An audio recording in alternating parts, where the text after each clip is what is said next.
নমস্কার বন্ধুরা, welcome to unique sports. আবার একটা নতুন ভিডিও নিয়ে চলে এসেছি।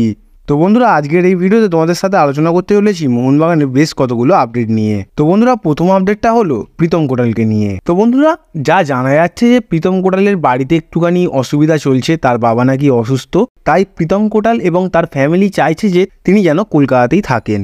আর বন্ধুরা, যা জানা যাচ্ছে প্রীতম কোটাল চাইছেন যে তিনি যেন মোহনবাগানে আবারও চলে আসেন। আর বন্ধুরা, মোহনবাগান দলও সেই রকমই চাইছে, তারাও চাইছে যে যেন প্রীতম কোটাল আবারও মোহনবাগানেই ফিরে আসে এবং মোহনবাগানের হয়েই খেলে। তো বন্ধুরা, তোমাদের বলে রাখি যে প্রীতম কোটালের সাথে তো মোহনবাগানের জোরদারভাবে কথাবার্তাও চলছিল, আর মোটামুটি যা শোনা যাচ্ছে তার সাথে তার স্যালারিটা ডান হয়ে গেছে, কিন্তু কেরালা ব্লাস্টারকে কত টাকা ট্রান্সফার ফি দিতে হবে সেটা এখনও ঠিক হয়নি। তো সেটা ঠিক হয়ে গেলে আপাতত যা মনে হচ্ছে ডিলটাও ডান হয়ে যাবে।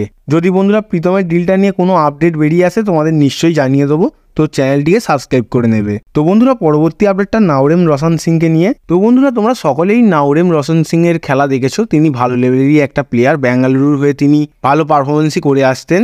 আর বন্ধুরা, তোমাদের জানাই তিনি লেফট ব্যাক আর লেফট উইং দুটোই খেলতে পারেন, তো খুবই ভালো ধরনেরই প্লেয়ার তিনি। আর বন্ধুরা, তাকে নেওয়ার জন্য আগ্রহ প্রকাশ করেছে মোহনবাগান দল। বন্ধুরা, এর আগেও মোহনবাগান দল নাওরেম রোশন সিংয়ের প্রতি ইন্টারেস্ট দেখিয়েছিল, বাট কথাবার্তা খুব একটা এগোয়নি। কিন্তু এইবারেও সেম ইন্টারেস্টই দেখিয়েছে, কথাবার্তা কিন্তু এখনও শুরু হয়নি বা এগোয়নি। হ্যাঁ, তোমরা বলতে পারো যে মোহনবাগান দলের টার্গেটে রয়েছে নাওরেম রোশন সিং।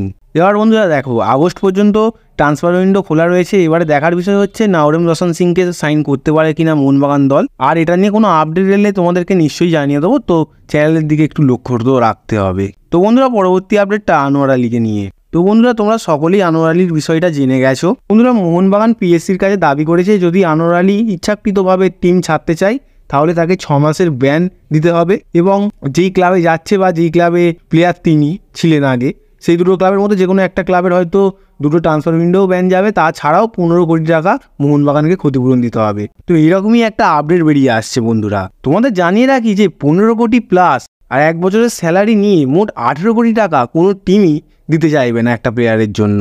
আর এখানেই হয়তো মোহনবাগান দল বাজিমাত করে নেবে, কারণ আমাদের ইন্ডিয়াতে তো কোনোদিনই দেখা যায়নি যে একটা প্লেয়ারের প্রতি কোনো ক্লাব এত টাকা খরচা করেছে। তো বন্ধুরা, আর কোনো ক্লাব এইরকম এত পরিমাণ অর্থ অপচয়ও করতে চাইবে না এত টাকা খরচা করে। তো বন্ধুরা, সঞ্জীব গোয়েঙ্কাকে ইন্টারভিউতে জিজ্ঞাসা করা হয় আনোয়ার আলী নিয়ে, আর তিনি তখন বলেন যে তার আনোয়ার আলী একজন ফেভারিট প্লেয়ার। তাছাড়াও আনোয়ার আলী কোনোদিন নিজের মুখে বলেনি যে তিনি মোহনবাগান দল ছাড়তে চান, তিনি বলেছেন যে যেন তাকে পার্মানেন্ট ডিলে সাইন করানো হয়।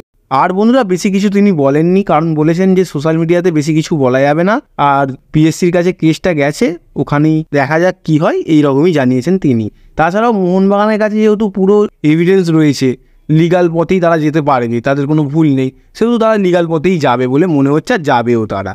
তো বন্ধুরা, এরপরে যদি কোনো আপডেট বেরিয়ে আসে তোমাদেরকে নিশ্চয়ই জানিয়ে দেবো। আর আজকের ভিডিওটা কেমন লাগলো তা তোমরা কমেন্টে জানাও।